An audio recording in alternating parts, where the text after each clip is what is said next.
1.5 लाख कोटीचा जुगार, 1.5 लाख कोटीचं गॅम्बलिंग कालच्या मॅचवर झालं. 1.5 लाख कोटीचं.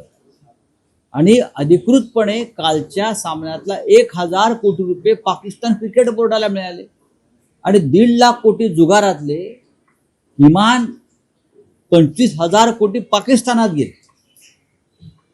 हा पैसा कोणासाठी वापरला जाणार? तर आमच्या विरुद्ध वापरला जाणार. हे काय सरकारला कळत नाही? हे काय गृहमंत्री अमित शहाना कळत नाही? हे काय जय शहाना कळत नाही?